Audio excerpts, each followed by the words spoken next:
Siyaphila ukhona emoyeni. Hayi sengikhona impela. Sacela mfowethu ke sibabingele ngendlela yakhona and then ke ngicela mfowethu sibabingele ngendlela yakhona nje uthinte nje umucu wazi ukuthi vele uzohlesha uhlale bazi ubani lesikhuluma njengamanje. Mhlampe umucu ingoma noma Yebo mfowethu. engizoyicula mina. Yebo icule wena. Okay.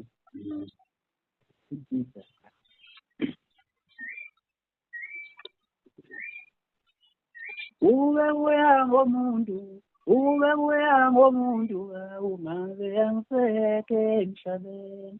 Uwe ngezitha zami ngabe yangiseke emhlabeni. Qhawela ke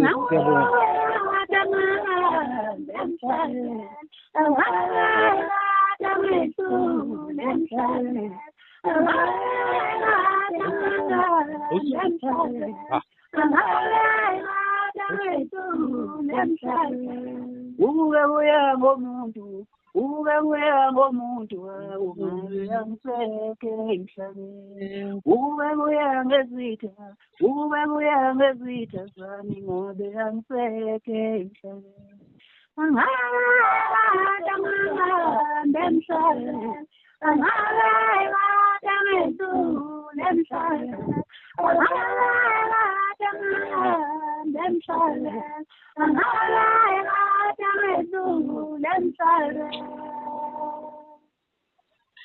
kanza kwethu siyabonga. Ya siyabonga kakhulu futhi siyabonga kakhulu mfowethu. Ngithanda ukubingelela kubabukeli bethu abasemakhaya nabalalele njengamanje. Mina igama lami uSibusiso ngowaSithole Sibonga kodwa kwalento abenza simkhanya kude emdletsheni ngokwenkosi esigodi Impandlakazi umhlathi kwaqhubukana ngaphansi komasipala Big 5 Hlabisa. Ngikubingelela kwi-channel yakho iMashiya Spotlight TV #sikubeka ebalazweni la sikulandela khona amaciko ahlukahlukene esizohlala nawo sixoxe ngomsebenzi wawenzayo bese siphinde sinxanxe bafethu nizoxhasa amaciko akithi amadala nasazamayo esizokulethela wona kulo channel yakho. Sikhona ke ku-YouTube. Sacela bafethu nisilandele kakhulu isixhase.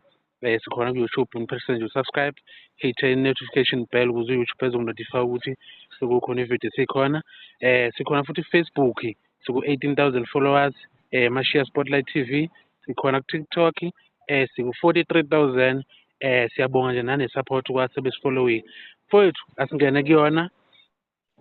Mfowethu ngifisa ukuthola la ukuthi mhlambe kumuntu ongamazi uyekani mfowethu asithole ungathi ubani ukhulele kuphi indawo la udabuka khona yonke leyo nto le njengaleyo.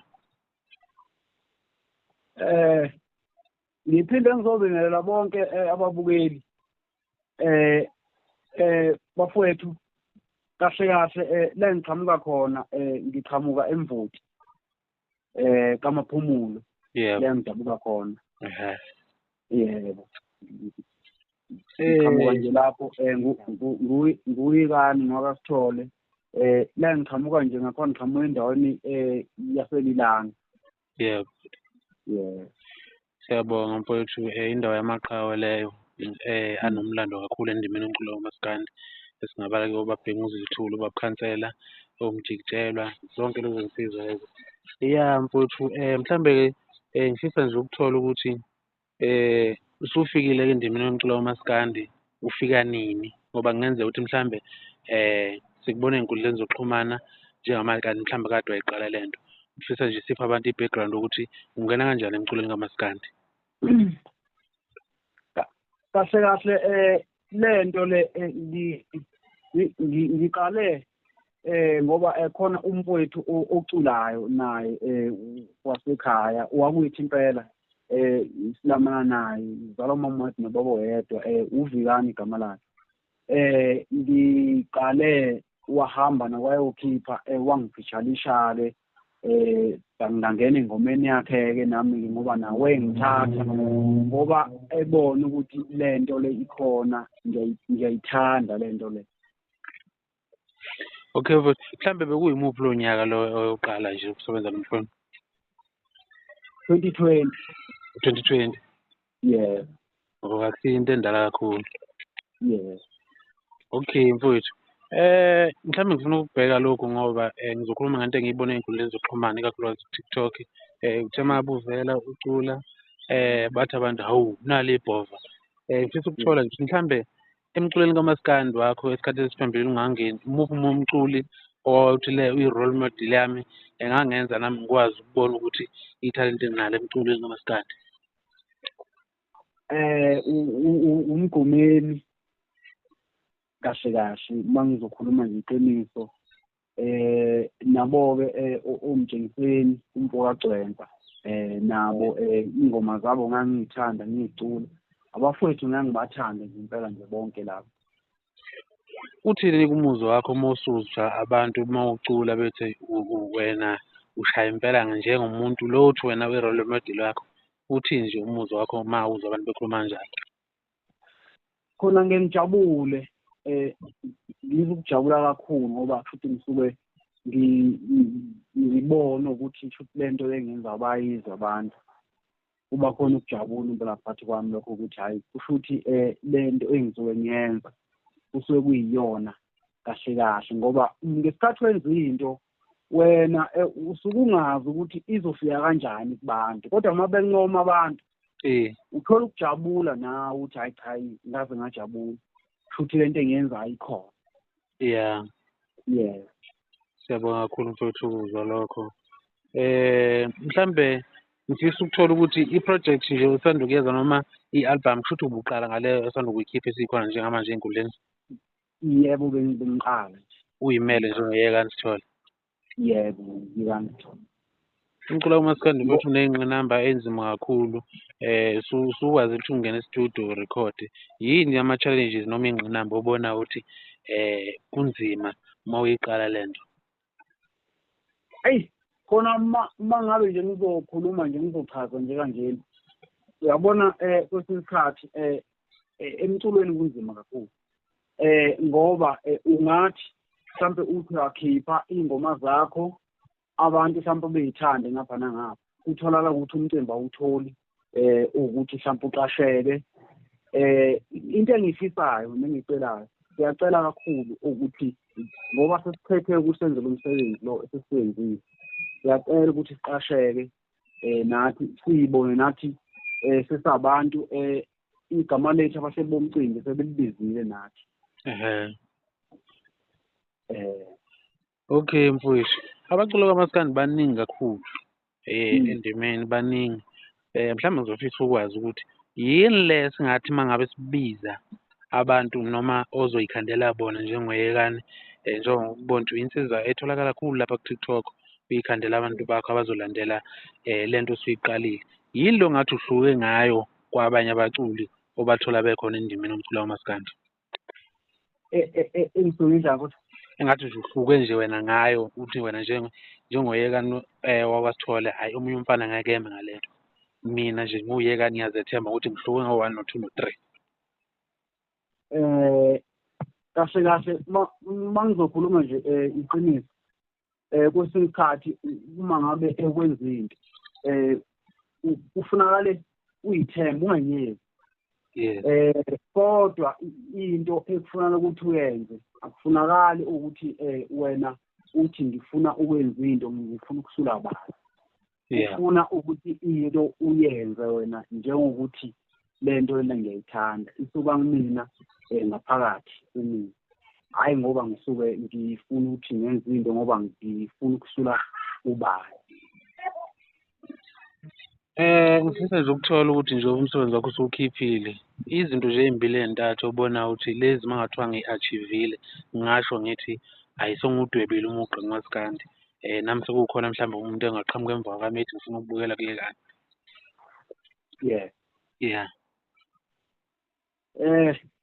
Khona ngingajabula kakhulu khona umuntu mhlawumpe kanjalo uthi njengoba ngenza le nto ngifuna ukubukela kusibanibani ngoba nawe ukubona ukuthi futhi le nto engiyenzayo iyona i-right le nto engiyenzayo ngoba phela omunye umuntu uma ngabe efuna ukubukela kuwena ngesikhathi wenza into futhi le nto usuke uyenza kusuke kuyiyona le nto usuke uyenza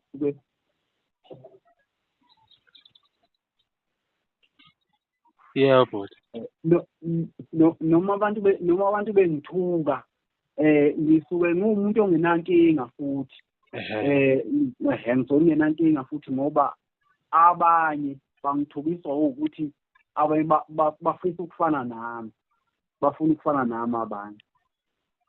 Okay, mfethu ngifuna ukuthola nje ukuthi umculo kamaskandi une-culture yakhona ekuyaba khona phambili ukuthi uma ngabe ngifika ukuze ngiphakame funa ngikadle ubani lento ebizwa kuthiwa umtalapho. Kuthini okwakho uPhawula le nto uyibona kanjani uma ngathiwa iyabuya cause bona sithi ukwehla njengamanje noma isekho? Umtalapho ukudelela Uyakholelwa kuwona noma cha? Eyi, kahle ukudelela ngomthetho mina angikholelwa khona. Ngiyangikholelwa impela khona ukudelela ngoba abanye abantu abalandeli nje abanye abayithandi inhlamba. Abayithandi inhlamba ngoba inhlamba kahle ayibusisiwe ukuthi uhambe udelela. Wena kufuna uyishele nje ingoma yakho kuphela. Qinisile futhi baningi abaculi abadume ngokucula beshaya ingoma uphela ngalo ukuthi kufanele bethuba. Mfowethu umculo njengamanje ayisekho lento yama-CD, ayisekho lento ama-USB, seku-uploadwa ingoma online. So ngifisa nje ukuthola ukuthi ingoma siyayibona online zikhona unelisekile uhlelo oluqondile uzokwazi ukuthola into njengama-statement ekubonisayo ukuthi music wakho uhamba kanjani, yonke into ibiza wena. Yebo. So konke kuqondile ngalo side. Yebo, hayi ngizokusho njalo khona. Mhlawumbe ave sasikhuluma ngayo le project ngifisa ukuthola ukuthi kumuntu esingathi siyambiza ukuthi akoyilalela izingoma zingaki, EP noma i-single track noma i-album. Yebo, EP zu-5. Zu-5. Ziyatholakala ku-YouTube naku-Spotify, ziyatholakala kuzo zonke iy'nkundla ey'thenga umculo. Ziyatholakala. Bamemeza bonke abalaleli bomculo kamaskandi nabalandeli bomculo nje bonke abantu ngiyabamemeza ukuthi abaqhubeke njalo bengisapothe njengoba nje babelindile bewulindile umsebenzi wami. Sengukhiphile ngeke bengadibala abantu bewulandele ngoba ngicabanga ukuthi abantu kufanele be-check-e uyekani ukube kuya ngabantu. Bazobe sebeyithola-ke lezo ngoma lezo abayidingayo babethi bayidinga. Ake singene kuyo le track le EP le kube kuya ngabantu. Umuzwa wakho ubukuphi inkathi ubhale le ngoma? Yini lo bofuna ukuyiveza emphakathini welaphe ngayo abantu? Kahle kwesinye isikhathi ngoba ngaqopha le ngoma ngicanga le ngoma ethi makuthiwa kuya ngabantu angaba ngiphethe emhlabeni. Uyabona uzokhuluma iqiniso, uyabona umuntu ubekuzondele ukuthi uyaphila ubezondele ekuzondele into yakho njengoba nje thina sibuye sicula sifuna ukuthi size kubantu umuntu ekuzondele lokho ukuthi wenza into enhle ekufisela okubi ekufisela ukuthi sengathi ungahamba emhlabeni ngento yakho nje wena ophiwe yona oyithandayo. Engeke zayithathe kuwena. Engeke ziyithathe. Yingakho ngaqopha ingoma ukuthi ngivele ngithi makuthiwa kuya ngabantu angaba ngiphethe emhlabeni ngoba baningi abantu abafiselwa abantu izinto ezimbi abenza izinto ezinhle. Umuntu ethi lo muntu akafi ngani kodwa lento yakhe akanikwa yona. Mfowethu ingoma zo-5 ngiyacela nje konke umuntu olalela njengamanje ihambe ku-Spotify ihambe ku-Apple Music, YouTube Music. Nifike niseshiyeka nisithole. Zimnandi lezi ngoma bafowethu. Zimnandi kakhulu insizwa zisebenzile kakhulu. Ngeke usho ukuthi umuntu uqala ukuyikhiphela i-project yakhe ezimele njengoyekani. Futhi niyamazi-ke uphusha kakhulu on TikTok. So far so good. Bengingayilindele into enjengaleya. Ithemba likhona ukuthi nizowenza amandla nokuthi naye abone ukuthi lento iyasebenza. Phephisa nje mfowethu ukuthi umsebenzi wakho ukhiphe kunesimo esikhona endimeni yomculo kamaskandi. sokudlulwa kwalensizwa kaDlamini, kodwa sobe singeneke lapho. Ngifisa ukuthola ukuthi mfowethu-ke kulo msebenzi usebenze nobani in terms of indaba ye-studio, abantu abadlala ama-session, keyboard, i-bass guitar, lead guitar, ey'ntweni enjengalezo usebenze nobani? Umsebenzi kahle kahle ngiphinde ngizoqala ngomfowethu esisebenzisane naye ngesikhathi ekade ngena e-studio ekuyena ekade ngimphishalisha ezinye ingoma-ke ebhekha ngoba yena ubhekha lezi ngoma lezi engikhiphile ubhekha indlela yesibili nesithathu i-bass no-producer uyena ongiprodusayo obuye ngitshela ukuthi hhayi lokhu ukwenze kanje nakanje nakanje lokhu ngoba kade afika endimeni yomculo. Yebo, uVikani igama lakhe. Ngiyabona. Yebo, uma bengamcheck-a nje abantu be-check uVikani, Vikani ibhokisi lomngcwabo. Becheck-e nje izobe seyivela nengoma zakhe. Lezi nabalandeli bomculo. Okay mfowethu. Ubani ey'nsimbini uphethe bani labantu abafase kanzima? Umvuphi Studio. Umvusi Studio yena obedlala nje yonke into kunjani? Yena ubedlala yonke into. Okay. Okay mfowethu, siyabonga sesizwile ngomsebenzi wakho obukhiphile. Mhlawumbe ubani abantu nje ongafisa ukubamemeza la emoyeni abakulekelelile ukuthi gcina lo msebenzi uphumile, ngoba ngibonile ukuthi abantu balinde isikhathi eside lo bekubize bethi khipha ndoda, khipha indoda. Ubani nje ongafisa ukumbonga ukuthi nanokuba ugcina uphumile umsebenzi uyambonga nje ukuthi akulekelele?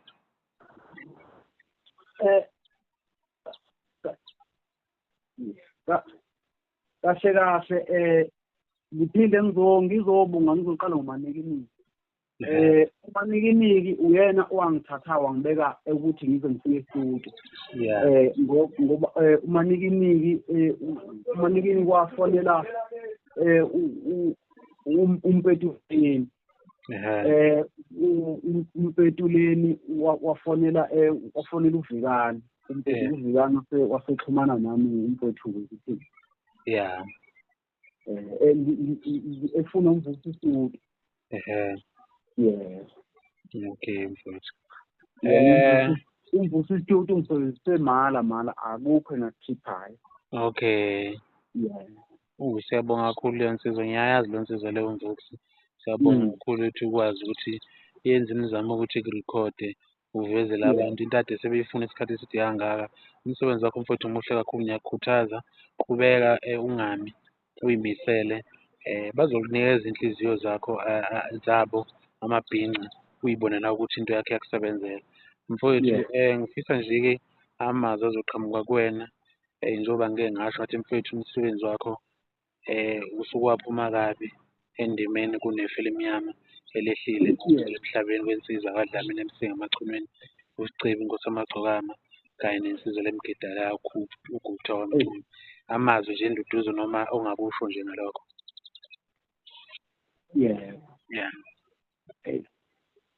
Khona ukuthi nje abantu abatutuzela kubuhlungu kakhulu, uyabona nje nathi nje kubuhlungu kakhulu ngoba leli qhawe selishile nje emhlabeni, kubuhlungu kakhulu. Sithi umfowethu akalale kahle, ilale ngokuthula. Limele sonke nje siyi-South Africa.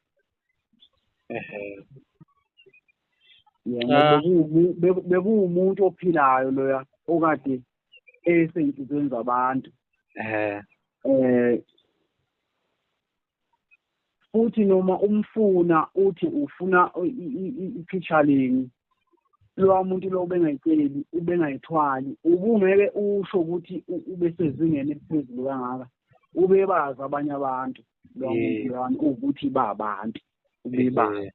Ngoba special akujwayelekile ukuthi uma umculi udumile, akujwayelekile ukuthi uhamba ufeature uNombani. Hayi, omunye umuntu engathatha istep ukuthi hayi ngoba ngidumile mina hayi ngeke mina ngize ngifuna ukufeature ivukane ucedi ube feature wonke umuntu. Ngithi lapha ekhona ngoba nje sesishile emhlabeni ngithi akalale kahle. Okay, yeah. Ehambe kahle nemisebenzi yakhe emihle. Imihle kakhulu imisebenzi akade yenza la emhlabeni, induku ebanjilekile mfowethu. Siyabonga kakhulu mfowethu ngalowo mazwi. Ethemba ukuthi abalandeli bomculo kamaskandi bazoduduzeka, umndeni wakwaDlamini nowaseMachumeni ngale nsizwa kade isebenza nayo. Siyabonga kakhulu. Sengathi nje nabantu abazohamba bokhona bofihla befihle kahle. No mfowethu asivale. Sethemba ukuthi ngelinye ilanga sodibana sibonane amehlo namehlo-ke. Sokuwumbukiso nje obonakalayo. Ngizofundisa nje kakhulu ukubonga mfowethu ukuthi usondele sizokhuluma ngomsebenzi.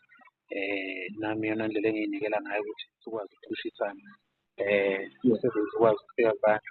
Mhlawumbe nje ey'nkundleni zokuxhumana esibe sitshela abantu bekulandela uzoba neza ama-updates ngakho konke okwenzayo.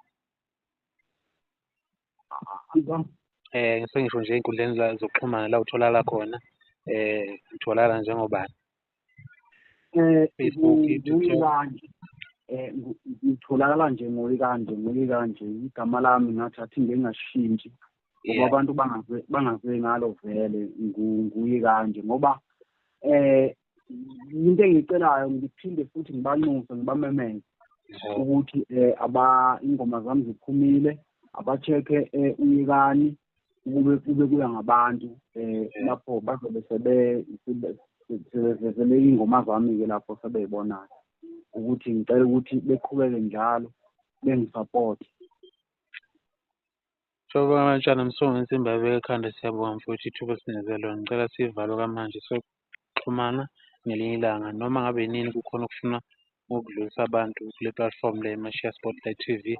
Ngicela abantu belandele kakhulu ngithinta khona ngendlela yakhona bese sibona ukuthi senza kanjani. Yebo ngoba into engifuna ukuthi ngiyikhulume abafisayo nabaseli bomcimbi abafisa besisondeze ngakubo besiqasha. Iy'namba zami zikhona ngayifaka kwi-bio ya-TikTok zikhona iy'namba zami. Zikhona ukuthi abafisa ukuthi besixhase besisize.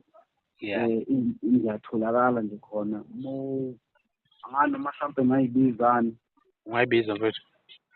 Ngoba iy'namba zami engitholakala kuzona zithi 071 618 930 0 awuthi ngiphinde ngiyibize futhi. 071 61 89 30 kube u5 ekugcineni. Siyabonga mfowethu akakuhluphi nami ngizoyifaka manje siyiposta interview le. Futhi sibonga kakhulu ithuba. Uma ngabe ningangitholi zikhona neka mfowethu sisebenzisana nawe uzikani ngikhona naye. Akunankinga mfowethu ngizoyithatha eceleni and then ngizobe sengiyifaka lesi screen bazoyibona abantu. Mfowethu. Siyabonga kakhulu.